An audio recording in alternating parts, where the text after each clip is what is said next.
Welcome back, everybody. My name is Dr. Carl Baird, and today I'll be teaching you my ultimate guide to solving lower back pain in adults as they get older. And so this is going to be a two-part series where we are going to focus first on what you need to know. So these are important concepts you need to understand to limit impact on your spine as you're moving through your day and as you progress through your exercise routine.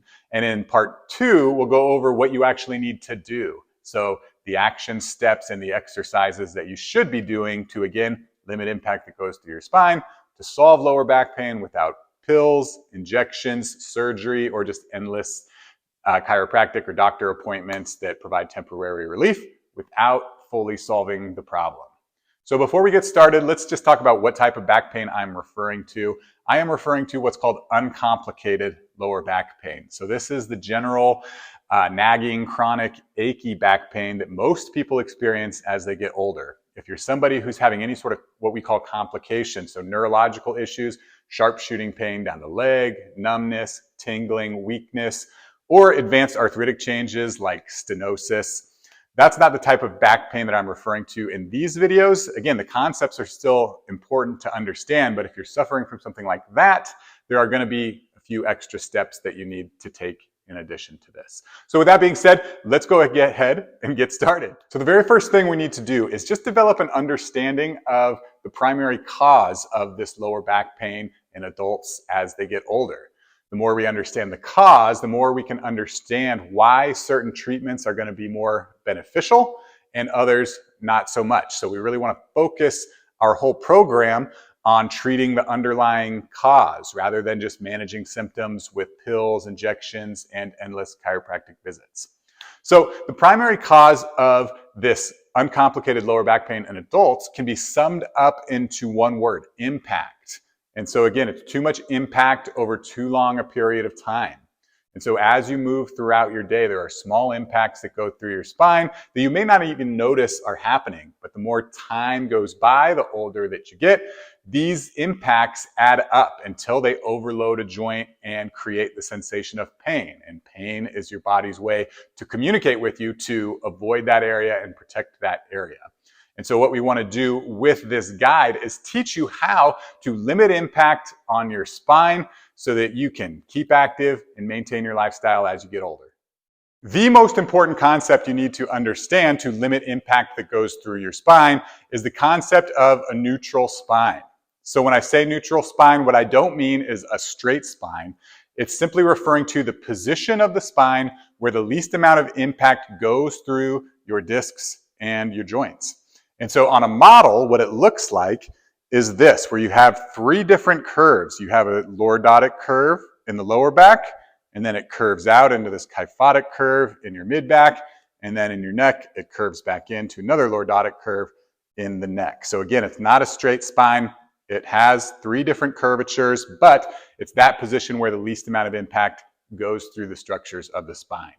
So easy enough to find on a model. What's more important is how do we find this as we move throughout our day, in our own body as we move throughout the day. And to do that, I like to use a PVC pipe. So to find your neutral spine, all we need to do is put a PVC pipe or a broom along our back, and it's going to be touching 3 points. It's going to be touching right about your hips, your mid-back, and the back of your head.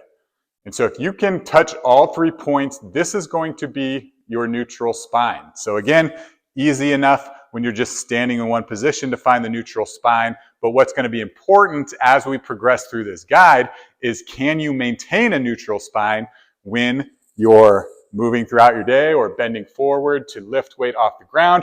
We need to maintain these 3 points of contact without having too much spinal movement, just like that.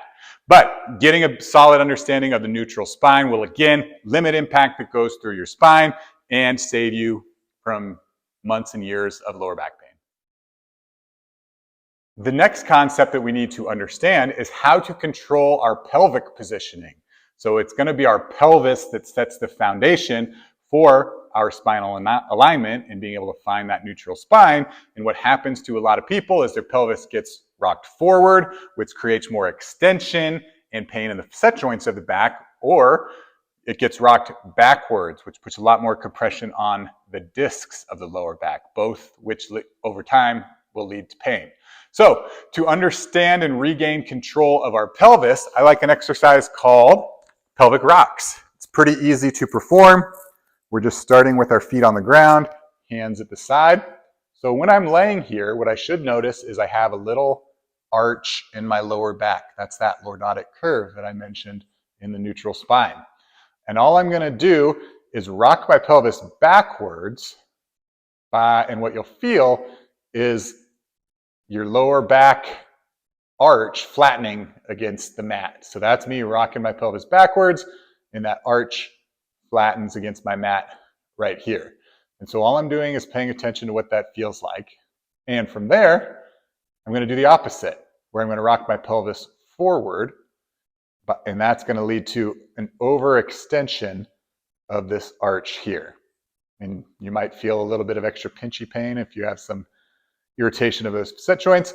But from there, all we're going to do is rock back and forth. And so all we're doing with this exercise is giving you that awareness of your pelvic positioning so that when lower back pain does come up, you can think to yourself, oh, is my pelvis in the right position? And if it's not, you can pull that pelvis either forward or back to find the right positioning to set the foundation for that neutral spine. Give it a try.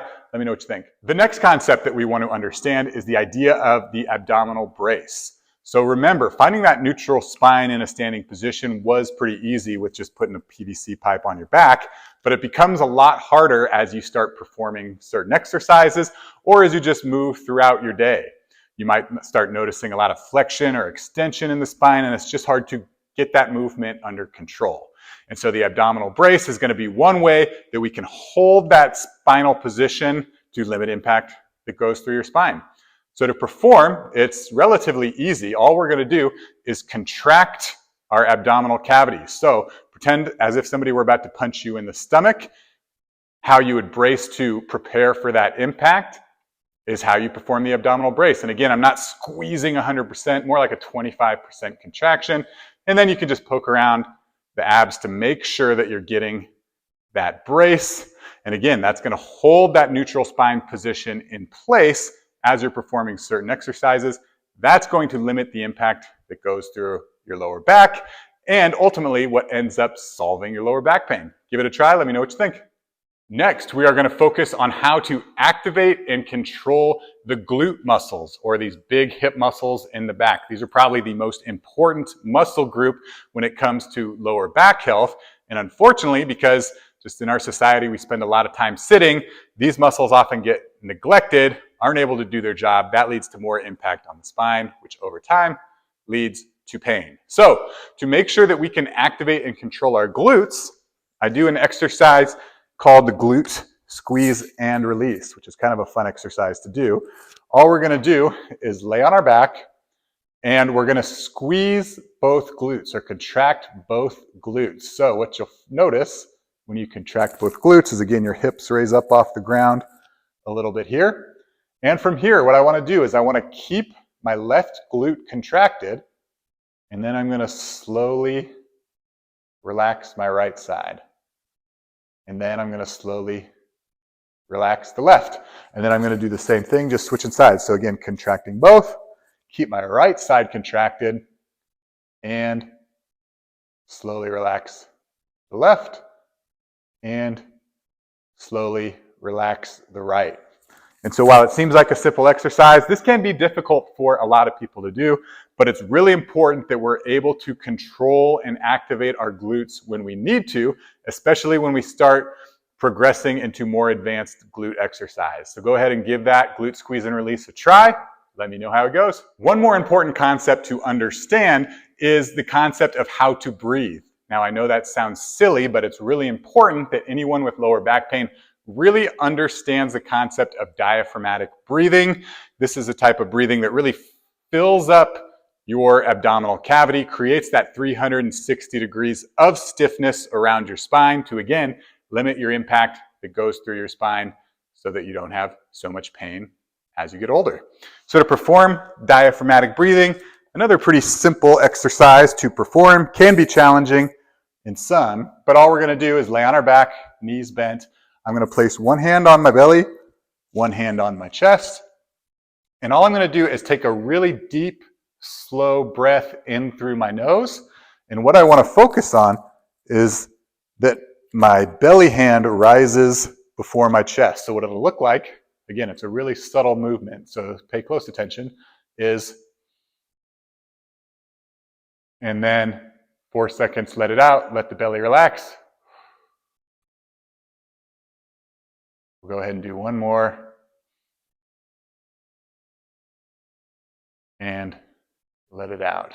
And so what we're really focusing on is filling up that abdominal cavity with air to, again, create that stiffness around the spine and avoid what we call chest breathing, which is, and again, you might feel your neck muscles and your chest rise before your hand. That can lead to a host of other issues. So really make sure that you understand the idea of diaphragmatic breathing and that you can perform it with ease. So there you have it. That is part 1 of our ultimate guide to solving lower back pain in adults, where we focused on what you need to know. In part 2, we'll focus on what you actually need to do, but it's very important that you have this foundational knowledge of a neutral spine, how to control your pelvis, how to control your glutes, how to abdominally brace, so that you can use them in the exercise portion. So again, we don't go through these exercises and actually put more impact on the spine, which is the opposite effect of what we were going for. So just a reminder that this part of the program can be learned in less than a week, and it can dramatically lower the amount of lower back pain that you experience as you get older. So go ahead and practice these concepts so that they become second nature, and I'll see you next week with part 2 of our ultimate guide to solving lower back pain. Hey guys, it's Dr. Carl Baird here, and I wanted to thank you for watching our previous video and supporting our channel.